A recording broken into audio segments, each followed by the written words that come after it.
Bursting with stories and experiences. Welcome on to the Honest Something podcast. Jeremy Friedman, he is PR guru, to say the very least, vice president of public relations at Outlier. He's worked so heavily in the golf space. There's really nobody in golf that doesn't know who this guy is, but he goes beyond that. And we're going to have some fun, an abundance of stories to share. I'm Bryan Fenley, and this is a sports media podcast where we highlight those who are influential in their respective spaces. And this is a conversation that we like to make inspirational for other people in the industry. So, Jeremy, with all of those caveats, I thought to myself, you got to have Jeremy on. It just had to happen. So thanks so much for doing this, man. I'm looking forward to the conversation.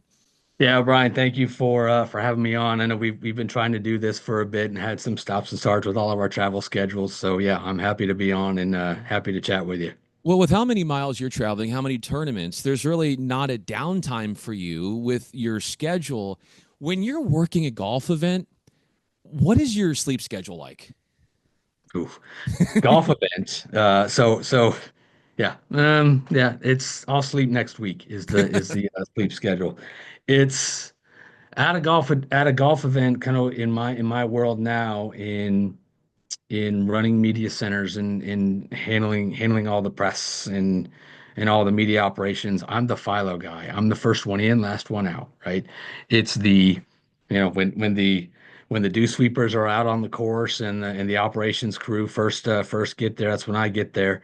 And then, as you know, in the members as member of the media, just like kind of how we all are, when the final putt drops, that's when we start, lack of a better term, right? That's when we go to work. And so when I'm at a tournament, we're the last ones to leave, right? We close up shop. So it's up early and closing shop late, both in the dark for most of the days. So it's you know with tournament weeks, I say this to a lot of our folks. It's hard to do, but I require myself on the Apple Watch before my head hits the pillow. I have 30 minutes of exercise a day. I don't care what it is. It's tournament weeks are harder to do that. So, but even if it's leaving for leaving and going out on the course, instead of taking a cart to go to hole number one, walk out there, get your steps in, right? So that's that's kind of more the healthier part of it. The sleep, especially when you have tournaments that are in local markets where the local media just comes out in droves. Right? I mean, there's some tournaments that I have where Thursday's opening round, I'll have all four local television stations. Their morning shows are out there, and they start at 6 a.m. So when do they arrive? 4, right? So it's getting out there at 3:30, turning on the light generators, right? Turning on the lights and making sure that you got spots for them. So it's a I will say it's a few hours of sleep a night during tournament week, just to tie a bow on that one. How do you manage? Because even that being that you only would sleep a few hours, when you start the day, I mean, you're a spark plug. Yeah, How do you keep that energy at such a high level with how demanding a tournament week is? coffee. I think we can all say that being in the industry that coffee is paramount for what we do. I think it's also it's the adrenaline rush of what we do. Um, and getting to work with so many people and so many entities and players and media outlets. And I said this to a couple of other folks, like in my small world, in our small media PR world, the goal is to try to make a difference in women's sports, try to elevate women's sports, right? You have that as your overarching goal, right? It'll keep the head and the heart just in play for sure. Jeremy Friedman is with me. I'm Bryan Fenley, and women's sports has definitely exploded onto the scene. we've seen the likes of Caitlin Clark in basketball and in volleyball and obviously in women's golf. Where are you seeing it show itself, this added interest, this what should have happened many years ago, more demand for women's sports? How are you seeing that specifically play out in women's golf right now? And where can it even go even higher in importance and people really getting along and getting to these events and really supporting them? Well, you mentioned Caitlin Clark. She was so the last tournament that I handled PR for, the Annika, driven by Gamer Pelican at Pelican Golf Club. Caitlin was there playing in the Pro-Am. So she was there Tuesday and Wednesday of tournament week. She was a keynote speaker at our Women's Leadership Summit. So it was her, Annika Sorenstam, and Kathy Ireland as keynote speakers. That's that's a pretty good trio right there, right? And then on Wednesday, she played in the Pro-Am, her first ever Pro-Am with on the LPGA Tour. She played the front nine with Nelly Korda and then the back nine with Annika Sorenstam. Her tee time was at 7 a.m. She had the first tee time. So we opened tickets to the public that day. We opened tickets to the public anyway for that tournament on Wednesday's Pro-Am. And you've been to them. Normally Wednesday Pro-Ams are just, it's a not a quiet day for spectators, but it's not a big day, right? And it's a pro-am day, so it's players practicing and playing in pro-am groups. We had we opened the gates at 6:45, so that fans could get to the first tee. We were walking from the driving range to the first tee. We walked across the road at Pelican Golf Club to get to the first tee from 18. We looked over to where the gates were, and 750 to 1,000 people at 6:45, right? At Waiting to get 6:45. in, right? To see Caitlin Clark. And you probably saw it with some of the videos and some of kind of her drives on going over players' heads and all that. But to see on the first tee, just the amount of fans and the amount of little girls with signs that said, "I love you, Caitlin Clark. I came from Chicago. I drove from Iowa. I drove from Texas." I mean, they came from all over the place. It is the Caitlin Clark effect, and we've seen that on WNBA and just everything that's happening with the Indiana Fever and Caitlin over this past year. It's like as regular sports fans, you know, did did we all follow the WNBA over the years, kind of week in, week out? Maybe, but maybe more casual. Now, oh, it's totally different, right? And where where I think, and it's kind of like the boom of women's sports, and I think the LPGA is working on that. I think there's just really big opportunities for the LPGA Tour to capitalize on that. Um, and with Nelly Korda and Caitlin Clark playing together, especially, I mean, Nelly Korda is world number one, right? She has she has that opportunity and she's starting to I think she's really starting to come into her own in terms of embracing that. She's going to be in the Sports Illustrated swimsuit issue as an example, right? She was at the Met Gala earlier this year. There's other things outside of the world of golf inside the ropes that Nelly is doing to bring the casual fan there. Do I think we have ways to go? Sure. I think we do. Um, but the opportunity for tournaments, sponsors, for marketers and all that to kind of capitalize on this women's sports boom. I mean, it's right here. When you think about this too, like so much of what you do is in public relations. And when you have kind of a transcendent brand like Caitlin Clark, you, as mentioned, even at a program, you've got hundreds and hundreds of people showing up on a Wednesday who want to see her. When she walks into any sort of media area, she is going to get hounded and flooded with people who are going to want to ask her questions. Yep.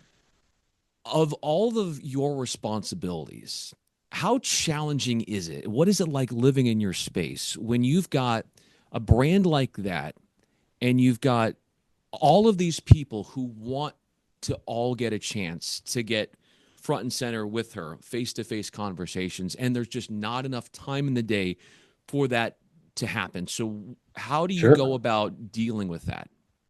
Sure. Well, we had on Tuesday of tournament week at the Annika, after the Women's Leadership Summit, uh, we had a press conference with Annika and Caitlin Clark together, and I moderated that press conference.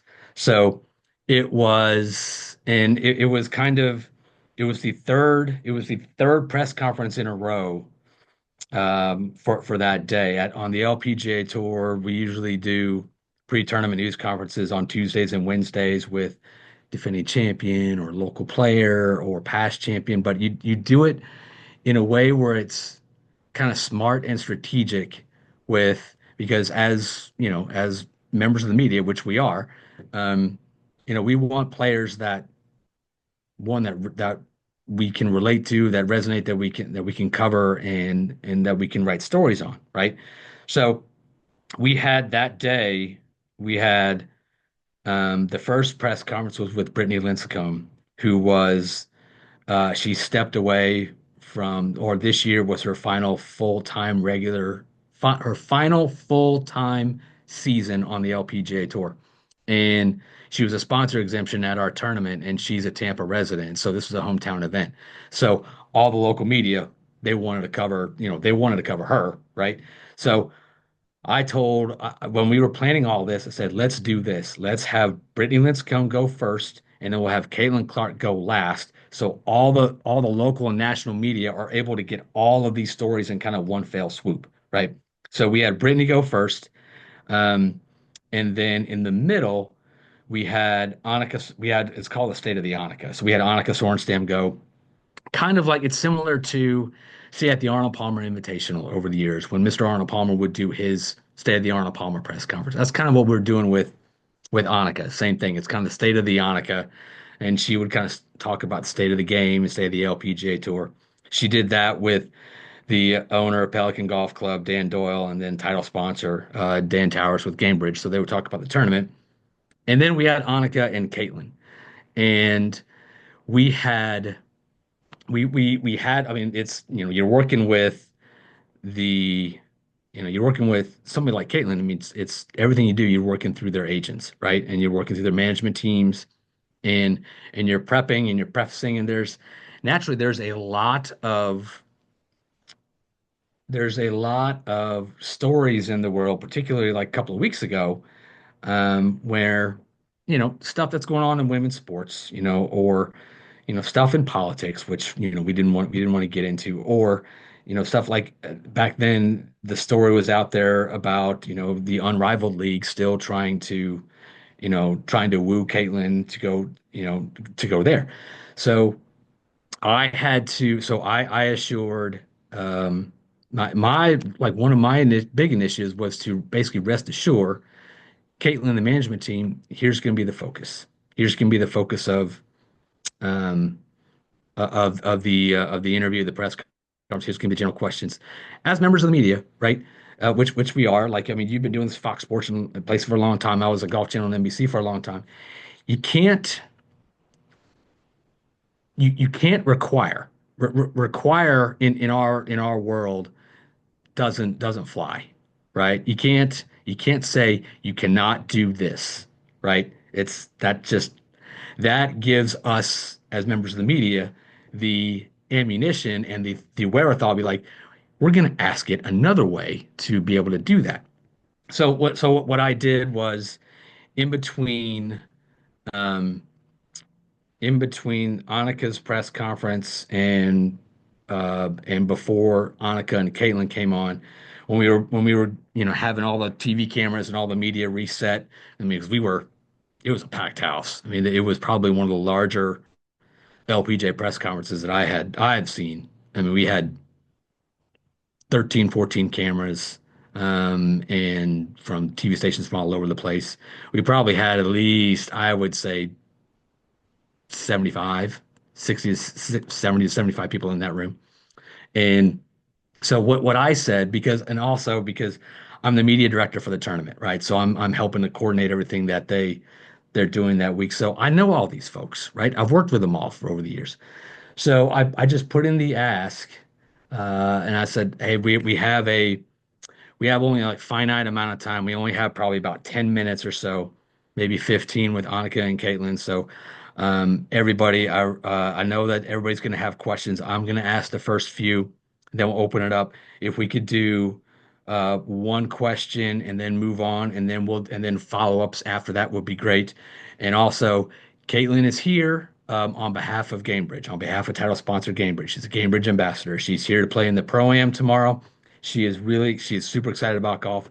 I respectfully request that we keep the questions focused to what she's here for and what her and Annika are able to talk about because she's not going to answer in any other questions. So I appreciate that, right? You position it that way, right? It's kind of it's the disarming part, right? It's the respectfully request, right? And they all oblige with it. They all understood it. I mean, I had members of the media that told me that, hey, we want to ask, we want to ask about basketball, or I've got like I had like the New York Times, the Athletic there. They wanted, their basketball writers want to ask basketball questions. Said, unfortunately, I don't think we're going to be able to do it. I said maybe we can get that just individually later, but for this, let's stick to, respectfully request, stick to golf. And they all did it, which was great. So I it's like a matter of just kind of navigating the road. I like how you said that because there's such a human response to being told that they can't do something or it's off Correct. limits to then, as you said, as a reporter, well, that raises a red flag. Now I definitely have to go in that direction. But by the way you're handling it, it makes a ton of sense.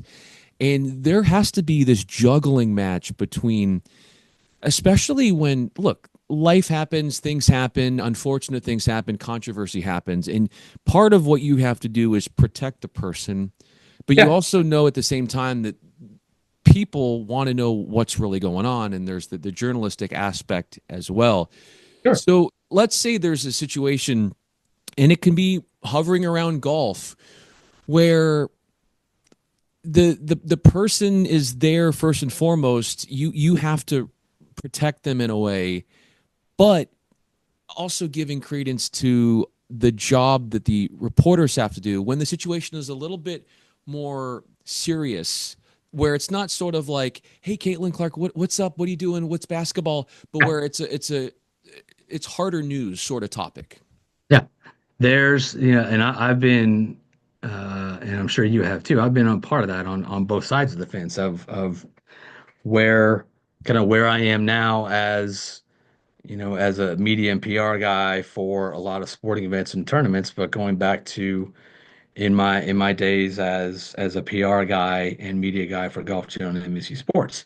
I've been in those rooms. I've been in those press conferences where those hard questions you know, outside the ropes, they have to get asked, right? And it's in my world, in my media and PR world, it's a matter of prepping. Like if I'm the, if I'm the publicist of the person who's about to speak, and knowing that there might be some side topic, that it's just prep them, right? It's essentially media train them, right? To be able to, don't dodge the question, right? Um, Answer the question, but answer it in a way that you want your message to come across as, and reposition yourself and reposition the answer to, to basically potentially have the follow-up not be about that original subject, right? Um, so because we've been a part of this um, where even in golf or in sports, I mean, I've been covering a lot of sports for a lot of years, and there are those hard tough questions. The and as members of the media, we're just doing our job, right? As the, I'm putting on my media hat now. We're doing our job, right? We're basically, we're the power of the pen. We are asking the questions that Joe Public wants us to ask and get that answer out of. And if it's a hard hitting question, um, it's humanizing the answer where it makes sense, almost humorizing the answer, where it's just kind of where you're kind of, if it's something that happened on a, on a golf course or outside the golf course where it's just, yeah, I messed up, right? Or something like that, right? And to where, but then you reposition the answer to where it's not to where you kind of close the loop on that question so there's no follow up, if that makes sense. It does. Like I would even think, Jeremy, like a little bit of like self-deprecation might actually be a good thing. And you talk about the humor, and Yeah, then you said it, if you dodge the question and you aren't at some level some sort of transparent, then you're going to give people another opportunity to follow up. But I love what you said is kind 100%. of you have to hit it. It's going to be tough, Yeah, but the quicker you get to what really people want to ask, and the more straightforward you are, yep, the more that's going to fizzle out, I would think, yep, afterwards. yep.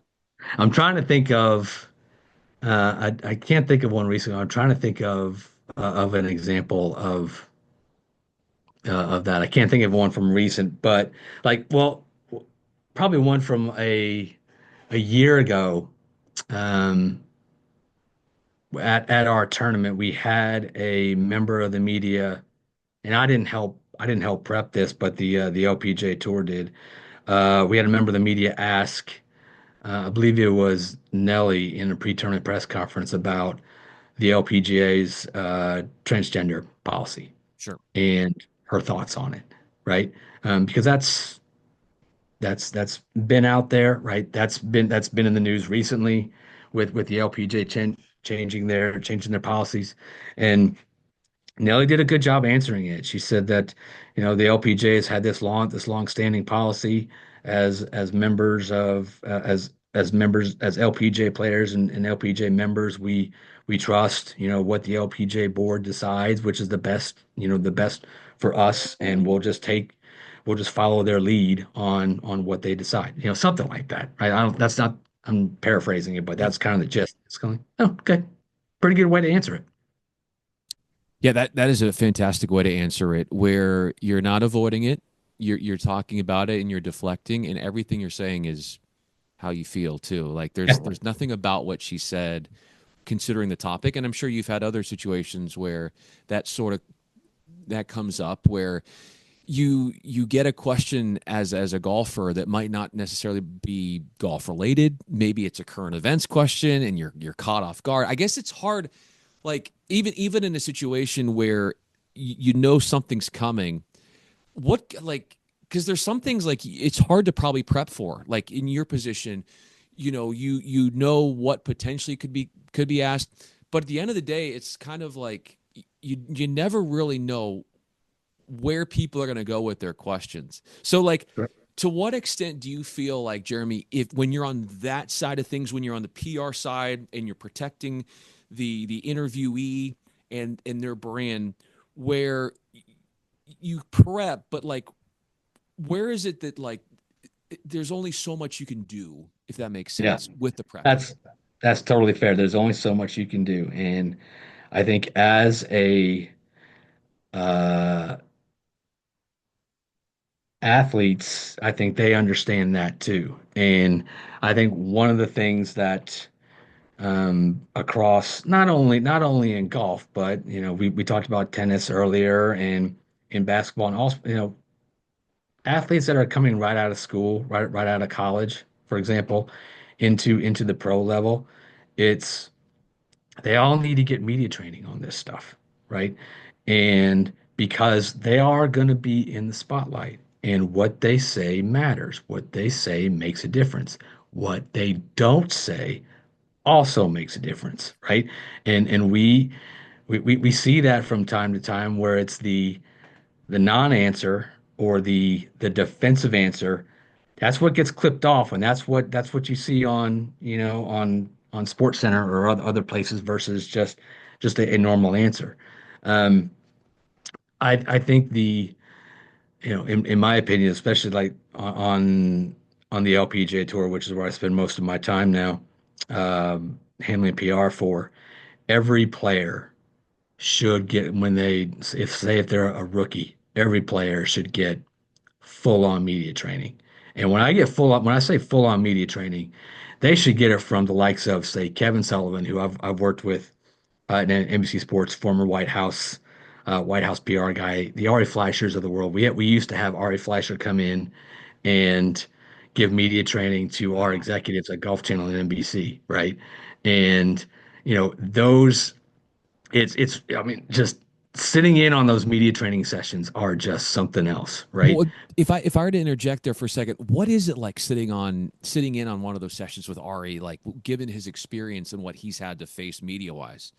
Yeah, so it's when we did this with Golf Channel and NBC's executives, so we would bring executives in, and it would be an interview session. It would be and but we would have a kind of a set topic that we were going to discuss. And maybe maybe we brought in like NBC Sport or Golf Channel's executive producer of programming, right? And it was talking about programming, but then it was gonna go a little sideways with, some programming that may have kind of alienated the audiences or something that was just kind of against the grain. And how do they respond to that? How do they respond to it without being defensive? How they respond to it where they're still looking you in the eye and they're not doing they're thinking, right? Um, and how do they reposition their answer? Kind of similar to what I was talking about earlier, how they reposition their answer to continue the conversation going and to continue the narrative. And having the likes of, say, Ari and Kevin Sullivan do these, it's because I mean they've been in that White House press room, right? Where they are the ones that are, that is the epitome of kind of if you want to summarize just what we're talking about, basically us in our little sports bubble, like in those White House press briefings, they have to be. I mean, there's a reason why they come in with this massive binder of just because they have to prep for anything and everything coming their way, and they have to be able to have an answer for it. They have to be able to accurately defend it, right? In our world in sports, there's not a whole lot of times um, where things will go down a different road or down sideways because most of the media that are covering our tournaments or our events, they're there for that, right? They're not there to um, try to get, you know, a clickbait Sure. side story, right? I mean that does happen. I mean that was back, back in my Golf Channel NBC days um, before he became president, when Donald Trump was going through his first um, was going through his first run as becoming president, right? I mean, he owned all these different golf courses, right? And he had all the Trump Turnberry stuff with the Women's British Open, so a lot of players got asked questions, along those lines. They just needed to get they needed to be, they don't need to be prepped on everything. They just gonna have to have a level head on how to answer. And Ari and Kevin, when we did those media training sessions, I mean, they were really, really good with, trying to, trying to get those right follow-up questions, try to get, excuse me, our executives to answer in the right way, answer in the correct way, and to prep themselves for getting those hard-hitting questions that are not just softball questions that a lot of players usually get. Well said. There's somebody that has meant so much to the golf space as far as, and we're talking a lot about media and the climate, and somebody who's really respected in Jeff Babineau, and Yeah. unfortunately recently passed and way too young, just 62, former Golf Week guy, and everything he's done for the sport of golf. How do you feel like he's going to be remembered for what he did for golf? Jeff is arguably probably in my career that I've been doing this is arguably one of the best sports writers, best golf writers that I've come across. Um, he is going to come across as journalist, mentor, and a friend. And the reason why I say those three, it's journalist first. He's one of the best out there. His career has spanned from starting at the Orlando Sentinel and then moved on to Golf Week magazine as editor, deputy editor, senior writer. I mean, it was back when in the glory days of when say Golf World and Golf Week were magazines, right? You would on Tuesdays when you would get your golf week, you would want to go through and read what was Jim McCabe's or what was Jeff Babineau's kind of game stories on recapping that week prior.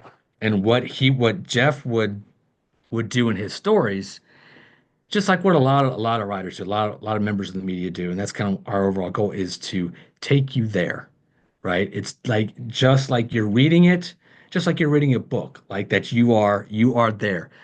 Babs is walking, he's walking 17 and 18 alongside Tiger in his heyday in the 2000s. He followed pretty much, I mean, he covered pretty much every one of those wins, right? He took us there, right? He took us there to that moment. Mentor and a friend. I'll say mentor. He was certainly a mentor to me. Um, I worked with him since way back before my Golf Channel days when I was back in formerly agency life in New York. Back when Buick was involved in golf, when they had Buick BJ Tour events and the Buick Scramble and the Oldsmobile Scramble.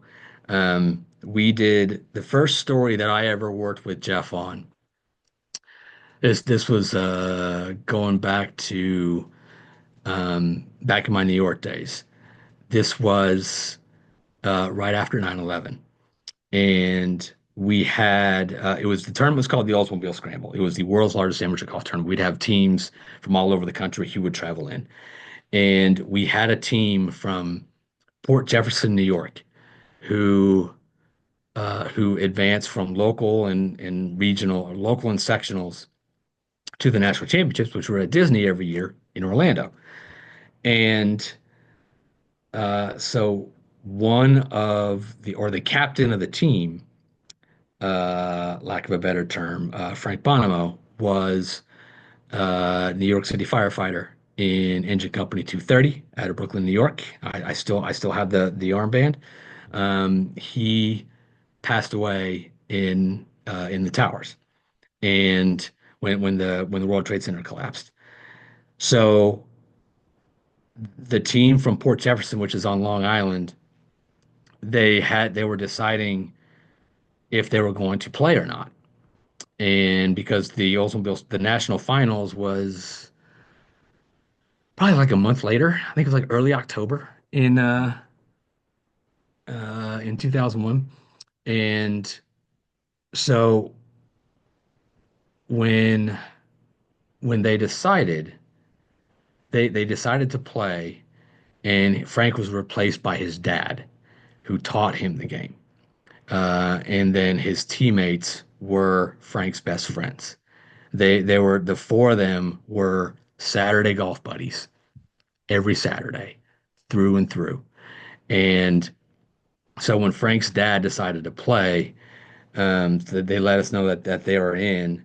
And so Jeff he was working at Golf Week at the time, and in Orlando, and he was when I was kind of putting on my my PR hat and trying to figure out the story angles for the term, like this is probably the big one, but who do I pitch this to who can tell this story right and who can tell this story the best?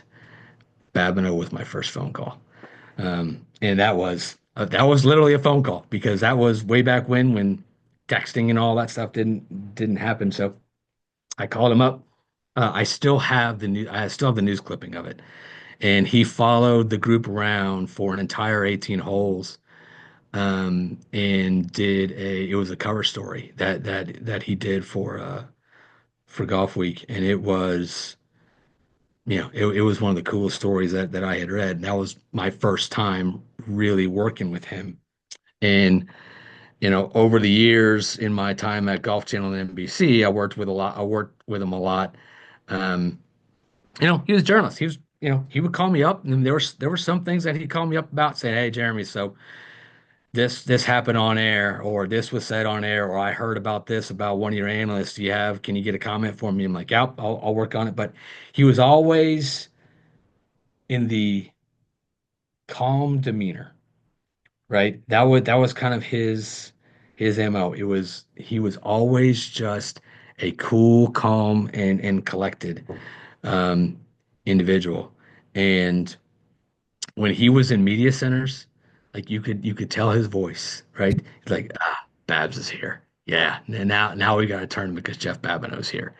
And his golf knowledge was just through the roof. He would, in my role now, in handling PR for a lot of these tournaments, so we would hire him to come on the road with us and cover these tournaments for our tournament websites.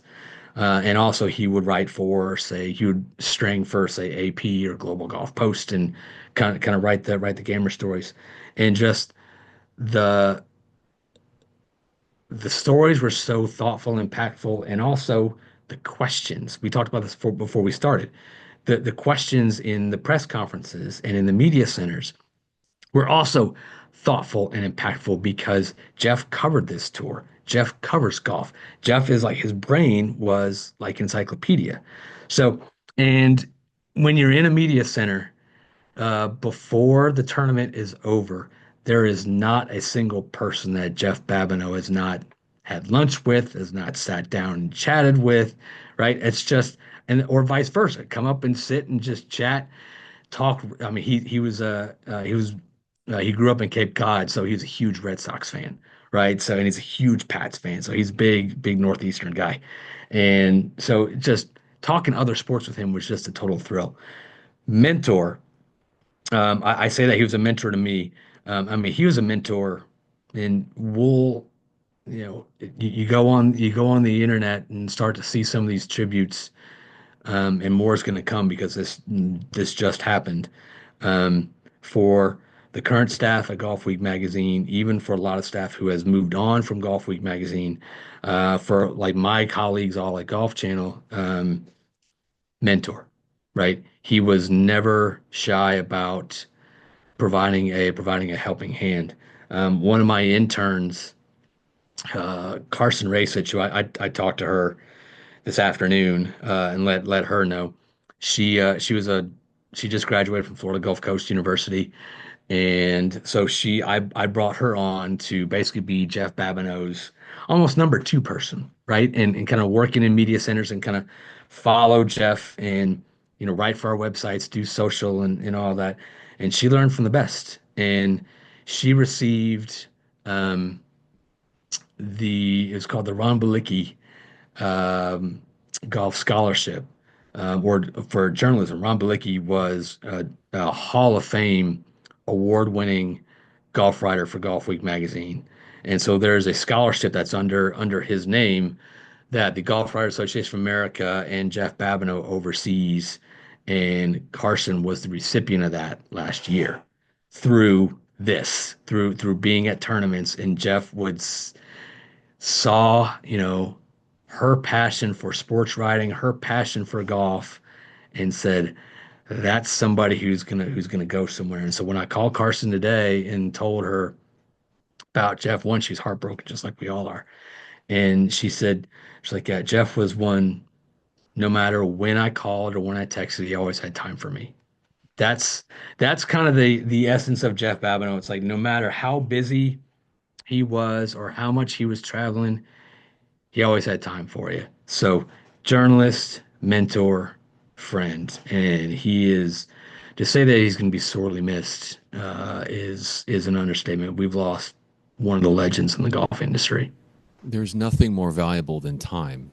And so for him to be so giving of his Yeah. time just shows you what kind of man he was. And as we wrap up this conversation, Jeremy, I just think it was a beautiful tribute to somebody who meant so much to so many people. And it was really special to hear how he impacted your life. And I look forward to seeing and reading about a lot of other people who he had profound impacts on. So, and obviously, you've had through, I'm sure, as you discussed, a lot of his inspiration or a lot of your inspiration, motivation through him and what you've learned from him, and that's being bestowed on other people as well. So you're definitely Yeah, he and for me in particular, when I was and you've talked to a lot of my other former Golf Channel colleagues who, you know, 4 years ago, when Golf Channel was transitioning from its Orlando headquarters to Stanford, right? It impacted a lot of us.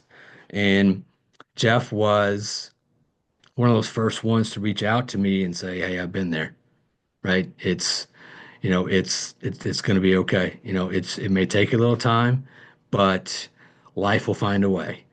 And that's kind of how, that's exactly what happened. It's kind of just, it's and I'll say this too. He was a big help for me in my time from transitioning from Golf Channel and NBC to here, um, and just how big this golf industry is, but how small it is. The same thing with sports, right?